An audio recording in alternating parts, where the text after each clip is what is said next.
ಆತ್ಮೀಯ H16 news ಅರ್ಥಾತ್ ಹೇ ಸಿದ್ದರಾಮಯ್ಯ ಸ್ವಾಗತ. ನಾನು ನಿಮ್ಮವ MI ಅಥವಾ ಮಲ್ಲಪ್ಪ ಜೋತಾವರ್. ಆದ್ಮೇಲೆ ನಮ್ಮ ಕ್ಲಿನಿಕ್ ಇದೊಂದು ಹೊಸ ಕಾನ್ಸೆಪ್ಟ್. ಎಲ್ಲರಿಗೂ ಸಾರ್ವಜನಿಕರಿಗೆ ಸರ್ಕಾರ ಕೊಡುತ್ತಿರುವಂಥ ಒಂದು ದೇಣಿಗೆ ಅಂತ ಹೇಳಬೇಕಾಗಿದೆ. ಇಲ್ಲಿ ಎಲ್ಲ ಸೇವೆಗಳು ಸಿಗ್ತಾವೆ, ಲಭ್ಯ ಆಗ್ತಾವೆ ನಗರ ಮಟ್ಟದಲ್ಲಿ ಅಂತೇಳಿ. ಇದೊಂದು ಈ ದಿಶೆಯಲ್ಲಿ ಸಿದ್ದರಾಮಯ್ಯ ಸರ್ಕಾರಕ್ಕೆ ನಾವು ಅಭಿನಂದನೆ ಸಲ್ಲಿಸುವ ಜೊತೆಗೆ ನಮ್ಮ ಆರೋಗ್ಯ ಮಿನಿಸ್ಟರ್ ನಿಮ್ಗೆ ಗೊತ್ತದ ಗುಂಡೂರಾಯರ ಮಗ ನಮ್ಮ ದಿನೇಶ್ ಗುಂಡೂರಾಯರು ಈ ಯೋಜನೆಯನ್ನು ಬಹಳ ಆಶೆಯಿಂದ ಮುತುವರ್ಜಿ ಶುರು ಮಾಡಿದ್ದಾರೆ.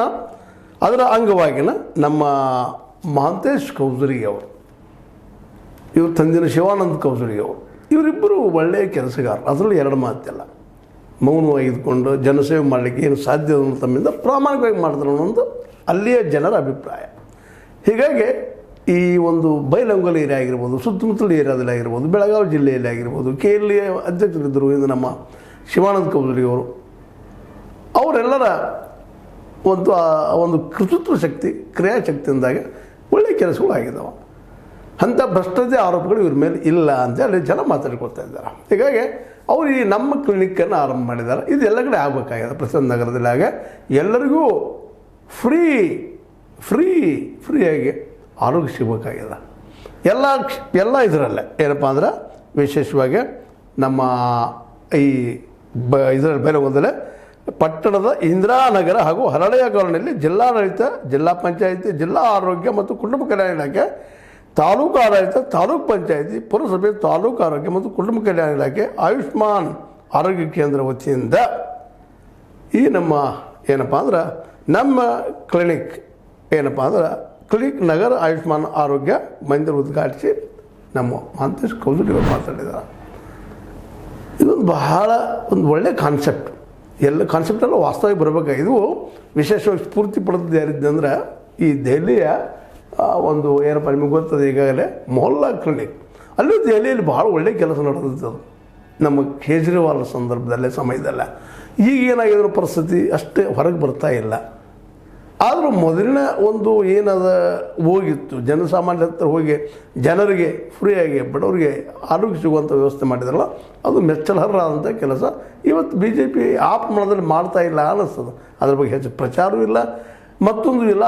ಅದ್ರ ಮೇಲೆ ಒಂದಿಷ್ಟು ಏನೋ ಲೇಖಗಳು ನಾನು ಗಮನಿಸಿಲ್ಲ. ಇರ್ಬೋದಿಲ್ಲ ಅಂತಲ್ಲ, BJP ಅಲ್ಲಿ ಮಾಡ್ತಾನೂ ಇರ್ಬೋದು. ಆದರೆ ಖಚಿತವಾದಂಥ ಅಭಿಪ್ರಾಯ, ಖಚಿತವಾದಂಥ ಸುದ್ದಿ ಇಲ್ಲದಕ್ಕಾಗಿ ಅದನ್ನು ನೆಲೆಯಲ್ಲಿಟ್ಟುಕೊಂಡು ನಮ್ಮ ದಿನೇಶ್ ಗುಂಡೂರಾಯರು, ಸಿದ್ದರಾಮಯ್ಯನವರು ಇಲ್ಲಿ ನಮ್ಮ ಕ್ಲಿನಿಕ್ ಅಂತೇಳಿ ನಮಗೆಲ್ಲರಿಗೂ ಎಲ್ಲ ಆರೋಗ್ಯದ ಮೂಲ ಸಿಗಲಿ ಅಂತ ಶುರು ಮಾಡಿದ್ದಾರೆ. ಅದು ನಮ್ಮ ದೇಶದ, ನಮ್ಮ ರಾಜ್ಯದ ದುರಂತ ಏನಪ್ಪ ಅಂತಂದ್ರೆ ಒಳ್ಳೆಯ ಆರಂಭ ಇರ್ತದೆ. ಇಂದಿರಾ ಕ್ಯಾಂಟೀನು ಅದು ಇದು ಅಂತೇಳಿ ಅದು ನಂತರ ದಿನ ಹೋದಂಗೆ ಆ ಮೇಂಟೆನೆನ್ಸ್ ಯಾವ್ದು ಮಾತಾಡಿರ್ತಾರೆ ಅದು ಇರೋದಿಲ್ಲ ಅಂತ. ಈಗ ನೋಡಿರಿ, ಸಾರ್ವಜನಿಕ ರಂಗದಲ್ಲೇ ನಾವು ಪ್ರತಿಯೊಂದು ಈ ತಾಲೂಕು ಮಟ್ಟದಲ್ಲಿ ಆಗಿರ್ಬೋದು, ಗ್ರಾಮ ಮಟ್ಟದಲ್ಲಿ ಆಗಿರ್ಬೋದು, ಈಗ ನಮ್ಮ ತಾಲೂಕು ನೋಡಿದ್ದಾವೆ ಸಾರ್ವಜನಿಕರು. ಅದು ನಾವು ಏನೇನು ನೋಡ್ತಾ ಇದ್ದೀವಿ, ಅನೇಕ ದವಾಖಾನೆಗಳಲ್ಲಿ ಅಥವಾ ಅನೇಕ ಆಸ್ಪತ್ರೆಗಳಲ್ಲೇ ಸರಿಯಾದ ವ್ಯವಸ್ಥೆ ಇಲ್ಲ. ಜಿಲ್ಲಾ ಮಟ್ಟದ ಆಸ್ಪತ್ರೆಗಳು ಇಲ್ಲ ವ್ಯವಸ್ಥೆಗಳಂತೇಳಿ ಈ ಹಿಂದೆ ನಮ್ಮ ಲೋಕಾಯುಕ್ತರು BS ಪಾಟೀಲ್ ಹೋದಾಗ ಅಲ್ಲಿ ನೋಡಿದಂಥದ್ದು. ಬಾಣಂತಿಯರು ಹಡಿಯುವಂಥ ಜಾಗದಲ್ಲಿ ಏನಾಯಿತು ಅವು ನೀರು ಸೋರುವಂಥ ಪರಿಸ್ಥಿತಿ ಮಳೆಗಾಲದಲ್ಲೇ ಎಲ್ಲರೂ ನಿರ್ಲಕ್ಷ್ಯತನ. ಸ್ವತಂತ್ರವಾದ ಮೀಡಿಯಾಗೆ ಬೇಕಾಗಿರುವುದು ಸ್ವತಂತ್ರ ಧ್ವನಿ. ಆ ಸ್ವತಂತ್ರ ಧ್ವನಿ ಉಳಿಸಲು ನೀವು ಮಾಡಬೇಕಾದದ್ದು ಇಷ್ಟೇ. ಅದೇನಪ್ಪಾ ಅಂತಂತಂದ್ರೆ ನಿಮ್ಮ ಕೈಲಾದಷ್ಟು ಸಹಾಯ ಈ ಚಾನಲ್ಗೆ ಮಾಡಿ ಹಾಗೂ ನಿಮ್ಮ ಧ್ವನಿಯನ್ನು ಕಾಪಾಡಿಕೊಳ್ಳಿ. ಇಲ್ಲೂ ಎಲ್ಲ ಕಡೆ ಒಂದೇ ದವಾಖಾನೆದಲ್ಲ ಇದು. ಈ ಹಿಂದೆ ನೀವು ನೋಡಿದ್ರಿ, ಅನೇಕ ನಮ್ಮ ಬಸವಂತ ಹೆಣ್ಣುಮಕ್ಕಳು ಸಡನ್ನಾಗಿ ತೀರ್ಕೊಂಡಂಥ ವಿಷಯಗಳನ್ನ ನಾವು ನೋಡಿದ್ವಿ, ಮೃತರಾದ ನಾವು ನೋಡಿದ್ದೀವಿ. ಇವತ್ತಿಗೂ ಸಹಿತ ನಾವು ಸರ್ಕಾರಿ ಆಸ್ಪತ್ರೆಗೆ ಹೋದ್ರೆ ಭಯದಿಂದ ಹೋಗ್ತಾ ಇರ್ತೀವಿ. ಇದೇನಪ್ಪ ಇಲ್ಲಿ ಹೆಂಗದಪ್ಪ ಸೇವೆ ಅಂತೇಳಿ. ಅದು ಒಳ್ಳೆಯ ಸೇವೆ ಆಗಲಿಕ್ಕೆ ಪ್ರಯತ್ನ ಮಾಡಿಸ್ತಾ ಇದ್ದಾರೆ, ಆದರೆ ಆಗ್ತಾ ಇಲ್ಲ. ಯಾಕಂದ್ರೆ ಆ ಪ್ರಮಾಣದಲ್ಲಿ ನಮ್ಮ ಭ್ರಷ್ಟಾಚಾರ ನಮ್ಮ ರೋಮಗಳೇ, ನಮ್ಮ ಅಧಿಕಾರಿಗಳ ರೋಮಗಳು ಸೇರ್ಕೊಂಡ್ಬಿಟ್ಟರು. ಅವ್ರ ದುಡ್ಡು ಇಲ್ಲದೆ ಯಾವುದು ವ್ಯವಹಾರ ಮಾಡೋದಿಲ್ಲ ಅನ್ನೋಷ್ಟು ಮಟ್ಟಿಗೆ ಭಾಳಷ್ಟು ಜನ ಇದ್ದಾರೆ, ಮ್ಯಾಕ್ಸಿಮಮ್ ಇದ್ದಾರೆ. ಅದರಿಂದ ಎರಡು ಮಾತೇ ಇಲ್ಲ.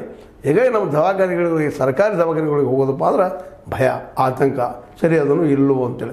ಅದರಲ್ಲೂ ಬಾಣಂತಿಯರಂತೂ ಆದಷ್ಟು ಈ ಭಯದಿಂದಾಗಿ ಆದಷ್ಟು ಏನು ಮಾಡ್ತಾರಪ್ಪ ಅಂದ್ರೆ ಈ ಪ್ರೈವೇಟ್ ಆಸ್ಪತ್ರೆಗಳಲ್ಲಿ ಒಂದು ಸ್ವಲ್ಪ ಅನುಕೂಲ ಇದ್ದವರು.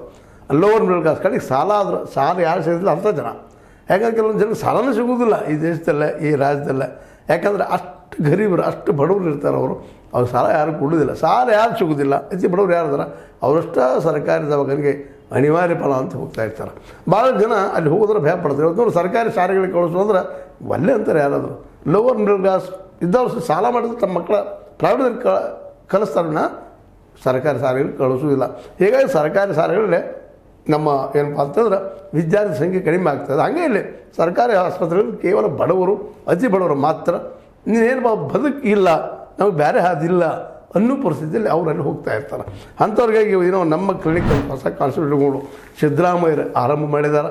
ಆ ನೆಲೆಯಲ್ಲಿ ಮಾಂತೇಶ್ ಕೌಸರಿ ಅವರು ತಮ್ಮ ಬೈಲೊಂಗದಲ್ಲಿ ಮಾಡಿದ್ದಾರೆ.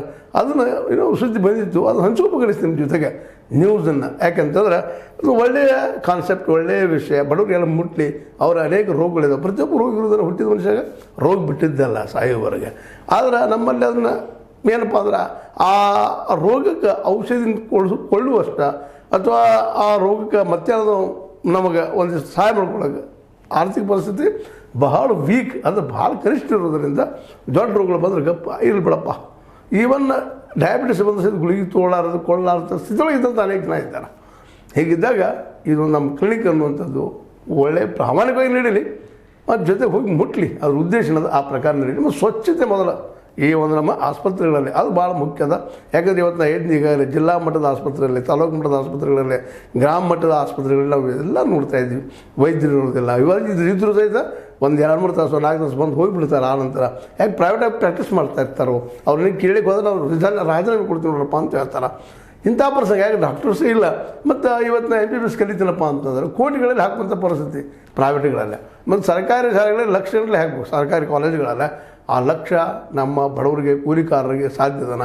ಗೌರ್ಮೆಂಟ್ ಕೋಟಾದ ಸರಿ ಕಲಿಕ್ಕೆ ಸಾಧ್ಯ ಇಲ್ಲ. MBBS ಆಗಿರ್ಬೋದು, ಮತ್ತೊಂದಾಗಿರ್ಬೋದು, BAMS ಆಗಿರ್ಬೋದು, ಎಲ್ಲನೂ ಹೋದ ತಕ್ಷಣ lakh donation, 2 lakh donation, BAMS ಇನ್ನುಳಿದ ಯಾವುದು. ಇನ್ನು MBBS ಅಂತ ಕೇಳುವಾಗಿಲ್ಲ, ಮಾತಾಡೋವಾಗಿಲ್ಲ.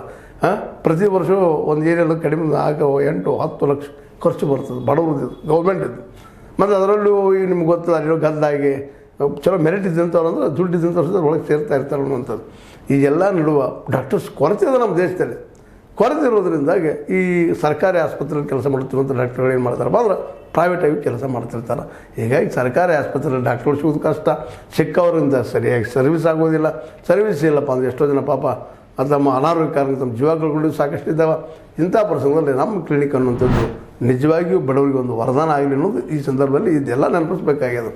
ನಮ್ಮ ಕ್ಲಿನಿಕ್ ಭಾರಿ ಅಂತ ನಮ್ಮ ಇವತ್ತು ಸಿದ್ದರಾಮಯ್ಯರು ಹೇಳ್ಬೋದು, ನಮ್ಮ ಆರ್ ದಿನೇಶ್ ಗುಂಡೂರಾವ್ ಅವರು ಹೇಳ್ಬೋದು, ಬೇಡ ನಮ್ಮ ಮಾಂತೇಶ್ ಕೌಸರಿ ಹೇಳ್ಬೋದು. ಯಾಕಂದ್ರೆ ಅವ್ರು BJP ಅವರು, ಇದು ಕಾಂಗ್ರೆಸ್ದವರು, ನಮ್ಮ ಶ್ರೇಷ್ಠ ಅಂತ ಹೇಳ್ಬೋದು. ಆದರೆ ಆ ರೀತಿಯಾಗಿ ಶ್ರೇಷ್ಠವಾಗಿ ಸರ್ವಿಸನ್ನು ಇಲ್ಲಿ ನಮ್ಮ ಕ್ಲಿನಿಕ್ನಲ್ಲಿ ಕೊಡಬೇಕಾಗ್ಯದ. ಆ ಕೆಲಸವನ್ನು ಮಾಡಿದರೆ ನಿಶ್ಚಿತವಾಗಿಯೂ ಇದು ಗೆದ್ದಂಗನ. ಯಾಕಂದ್ರೆ ನಾವು ನೋಡಿದಂಗೆ ಇಲ್ಲಿವರೆಗೆ BJPಗರಲ್ಲಿ ಆಗಿರ್ಬೋದು, ನಮ್ಮ ಕಾಂಗ್ರೆಸ್ಸಿಗರಲ್ಲಿ ಆಗಿರ್ಬೋದು, ಇನ್ನುಳಿದ ಯಾವುದೇ ಪಕ್ಷಗಳಲ್ಲಿ ಆಗಿರ್ಬೋದು, ಅಂಥ ಒಂದು ಬದ್ಧತೆಯನ್ನು ನಾವು ಭಾಳ ಕಾಣೋದಿಲ್ಲ. ಬಡವರಾಗಿ ನಿಜವಾಗಿ ಕೆಲಸ ಮಾಡಬೇಕಂತ ಅದಷ್ಟೇನೋ ನಮ್ಮ ಕೇಜ್ರಿವಾಲ್ ಕಂಡಿತ್ತು. ಒಂದೇ ಒಳ್ಳೆ ಕೆಲಸ ಮಾಡಿದ್ರು. ಆ ನಂತರ ಇನ್ನೂ ಪಾಪ ಅವ್ರಿಗೆ ಆರೋಪಗಳು ಬಂದು ಅದರಿಂದ ಹೊರಗೆ ಬರಲಿಕ್ಕೆ ಇವತ್ತಿಗಾಗಿಲ್ಲ. ED ಇದ್ದಿದ್ದು ಇವತ್ತಿಗೂ ಅವರು ಹೌದಪ್ಪ ಕಲ್ಪ್ರೇಟ್ ಅಪರಾಧಿಗಳು ಇನ್ನೂ ಪ್ರೂವ್ ಮಾಡೋಕ್ಕಾಗಿಲ್ಲ. ಇನ್ನೂ ಹಂಗೆ ನಡೀತಾ ಇದೆ. ಅದು ಮೂರಿಗೆ ಸರಿಸಿಬಿಟ್ಟದು ED ಇದ್ದಿದ್ದು. ಯಾಕಂದರೆ ಅಲ್ಲೇ ಮುಖ್ಯಮಂತ್ರಿಯಾಗಿದ್ದಂಥ ಕೇಜ್ರಿವಾಲ್ರನ್ನ ಹೊರಗೆ ತೆಗೆದು ಹಾಕಿದ್ದಾರೆ. ಈಗಾದ್ರೆ ಎನ್ಕ್ವೈರಿನೂ ಮಾಡ್ತಾಯಿಲ್ಲ ED ಅವರು. ಅದಕ್ಕಾಗಿ ED ಅವ್ರ ಮೇಲೆ ಕಾಮೆಂಟ್ಸ್ಗಳು ಭಾಳಷ್ಟು ಬರ್ತಾ ಇರ್ತಾವೆ. ಈಗೇನಿಲ್ಲ, ಕಡೆಗೆ ಅವರು ಅಪರಾಧಿ ಹೌದು ಅಲ್ಲೋ ಇದ್ದಿದ್ರೆ ಶಿಕ್ಷಣ ಆಗಿಲ್ಲ ಕೇಜ್ರಿವಾಲ್ರಿಗೆ ಇದ್ದಿದ್ರೆ. ಇಲ್ಲ ಅಂದ್ರೆ ಅವ್ರು ಬಿಡುಗಡೆ ಆಗಲಿ ಅಂದ್ರೆ ಕ್ಲಿಯರ್ ಚಿಟ್ ಸಿಗ್ತದೆ, ಕ್ಲೀನ್ ಚಿಟ್ ಸಿಗ್ತದ್ರೆ ಅವರು ಪಾಪ ಧೈರ್ಯದಿಂದ ಹೇಳ್ಬೋದಾದ್ರೆ ಹೇಳ್ತಾ ಇರ್ತಾರೆ. ಅವ್ರು ಹೇಳ್ತಾರೆ ಸಾಕಷ್ಟು ನಾವು ಪ್ರಾಮಾಣಿಕರು ಇಲ್ಲ ಅಂತ ಹೇಳ್ತಾರೆ. ಜನ ನಂಬಿಕಲ್ಲ. ನಮ್ಮ ಬದಂಗೆ ಅಲ್ಲಿ ಇವರು ವಿರೋಧ ಪಕ್ಷದಲ್ಲಿ ಮಾಡಿದ, BJP ಮಾಡಿದ, ಕಾಂಗ್ರೆಸ್ಸಿಗರು ಮಾಡಿದಾರೆ ನಮ್ಮ ರಾಜಕೀಯ ಅಸ್ತಿತ್ವಕ್ಕಾಗಿ. ಆದರೆ ಅದು ಹೇಳೋದಿರಲಿ, ಈ ಕಾಂಗ್ರೆಸ್ ಮಾಡ್ಲಿಕ್ಕೆ ನಮ್ಮ ಕ್ಲಿನಿಕನ್ನು. ಈ ನಮ್ಮ ಕ್ಲಿನಿಕ್ ಹೆಂಗೆ ಹೇಳಿದಾರಲ್ಲ, ಈಗ ದೆಹಲಿಯಲ್ಲೇ ನಮ್ಮ ಏನು ಮೊಹಲ್ಲಾ ಕ್ಲಿನಿಕ್ದಂಗೆ ವರ್ಕ್ ಮಾಡಲಿ. ಮತ್ತು ಬಡವರಿಗೆ ನಿಜವಾಗಿಯೂ ಹೌದಪ್ಪ ನಮ್ಮದೇ ಇದು ಕ್ಲಿನಿಕ್, ನಮ್ಮದೇ ದವಾಖಾನೆ, ನಮ್ಮದೇ ಆಸ್ಪತ್ರೆ ಅನ್ನೋಂಥ ಭಾವ ಬರಲಿ. ಅಂಥದ್ದು ಆಯ್ತು ಮಾತ್ರ ನಿಜವಾಗಿಯೂ ದಿನೇಶ್ ಗುಂಡೂರಾವ್ ಗೆದ್ದಂಗೆ. ಅಷ್ಟೇ ಅಲ್ಲ, ಸಿದ್ದರಾಮಯ್ಯ ದೊಡ್ಡ ಗೈರಿ ಆಗ್ತದೆ. ಅದ್ರ ಜೊತೆ ನಮ್ಮ ಮಾಂತೇಶ್ ಕೌಸರಿ ಅಂತ ಕರೆ ಮಾತಾಡ್ತಾರೆ ಹೆಚ್ಚು ಕಡಿಮೆ ಅವರು. ಅವ್ರ ಬಗ್ಗೆ ಭಾಳಷ್ಟು ಹೆಮ್ಮೆ ಅದ ಭಾಳ ಜನರಿಗೆ. ಅವರು ಈ ಒಂದು ನಮ್ಮ ಕ್ಲಿನಿಕನ್ನು ಒಳ್ಳೆ ರೀತಿಯಿಂದ ನಡೆಸೋದಕ್ಕೆ ಬರೀ ಉದ್ಘಾಟನೆ ಮಾಡಿ ಹೋಗೋದಲ್ಲ, ಮುಂದೆ ನಿಂತು ಅದು ವರ್ಕ್ ಮಾಡಿಸೋ ಸಹಿತ ಮೇಂಟೆನೆನ್ಸ್ ಭಾಳ ಮುಖ್ಯ ಅದ. ನಮ್ಮಲ್ಲಿ ಶೌಚಾಲಯಗಳೆಲ್ಲ ಸಾಕಷ್ಟು ಕಟ್ತಾರೆ ಅವ್ರು, ಇಲ್ಲಂತಲ್ಲ, ಅದು ಮೇಂಟೆನೆನ್ಸು ಇರೋದಿಲ್ಲಲ್ಲ. ಹೀಗಾಗಿ ರೋಗಗಳು ತಾನಾಗ್ತಾವೆ. ಕೆಲವು ದಿವಸ ಆದ್ಮೇಲೆ ಅದು ಬಿಲ್ಡಿಂಗ್ ಕೆಡುವಂಥ ಪ್ರಸಂಗಗಳು ಬರ್ತಾ ಇರ್ತಾವೆ. ಹಂಗೆ ಆಗೋದು ಬೇಕಾಗಿಲ್ಲ, ಅದು ಆಗಬಾರ್ದು ನಮ್ಮ ಕ್ಲಿನಿಕ್ ಅನ್ನುವಂಥದ್ದು. ಅದು ನಮ್ಮ ಕ್ಲಿನಿಕ್ ಎಲ್ಲರಿಗೂ ನಮ್ಮ ಕ್ಲಿನಿಕ್ ಆಗಲಿ, ಎಲ್ಲರಿಗೂ ಔಷಧಿ ಗುಳಿಗೆ ಇನ್ನುಳಿದ ರೋಗ ಪರಿಹಾರಗಳು ಸಿಗಲಿ. ಅದು ನಮ್ಮ ಕ್ಲಿನಿಕ್ ಇದ್ದಿದ್ದು ಹೆಮ್ಮೆಯಿಂದ ನಾವು ಹೇಳಬೇಕು ನಮ್ಮ ಕ್ಲಿನಿಕ್ ಅಂತೇಳಿ. ಈಗ ಹೆಂಗೆ ದೆಹಲಿಯಲ್ಲಿ ಕೇಜ್ರಿವಾಲ್ ಸಮಯದಲ್ಲಿ ಅನೇಕ ಜನ ಹೇಳ್ತಾಯಿದ್ರು ಹಮಾರ ಮೊಹಲ್ಲಾ ಕ್ಲಿನಿಕ್ ಅಂತೇಳಿ, ಹಂಗೆ ನಮ್ಮಲ್ಲೂ ಆಗಲಿ ಅನ್ನುವಂಥದ್ದು ಬಯಕೆ, ಅದಾಗ್ಬೋದು ಆಗ್ತದೆ ಅನ್ನುವಂಥದ್ದು. ಯಾಕಂದ್ರೆ ಉಳಿದ ರಾಜಕಾರಣ ಹೇಳ್ತಾ ಇರ್ತಾರೆ, ಅದು ಕೌಜಲ್ಗಿ ಅವ್ರು ಹೇಳ್ತಾ ಇದ್ದಾರೆ ಅಂದ್ರೆ ಮಹಾಂತೇಶ್ ಕೌಜಲ್ಗಿ ಅವರು, ಅದರಲ್ಲೂ ಶಿವಾನಂದ ಕೌಜಲ್ಗಿ ಅವ್ರ ಮಗ ಹೇಳ್ತಾ ಇದ್ದಾರೆ. ಅದು ಖುಷಿ ಪಡೋ ವಿಷಯ ಆಗಿರೋದು. ಅವ್ರಂದಂಗೆ ಯಶಸ್ವಿಯಾಗಿ ನಮ್ಮ ಕ್ಲಿನಿಕ್ ಆ ಬೈಲಹೊಂಗಲದ ಎಲ್ಲ ಜನರಿಗೆ, ನಗರದ ಜನರಿಗೆ, ಬಡವರಿಗೆ ಒಂದಿಷ್ಟು ಒಳ್ಳೆಯ ಆರೋಗ್ಯ ಸಿಗುವಂತಾಗಲಿ ಮತ್ತೆ ಹೇಳ್ತಾ, ಇದು ನಿಮಗೆ ಲೈಕ್ ಇರ್ಬೋದು. ನಿಮಗೆ ಲೈಕ್ ಮಾಡಿ, ಶೇರ್ ಮಾಡಿ, ಕಾಮೆಂಟ್ ಮಾಡಿ, ಜೊತೆ ಸಬ್ಸ್ಕ್ರೈಬ್ ನಿಲ್ಲಿಸಬಾರ್ದು. H16 ನ್ಯೂಸ್ ಅರ್ಧ ಸೀತಾರಾಮ್, ಇದು ಸತ್ಯದ ಕೈಗೊಂಡು ವಂದನೆಗಳು.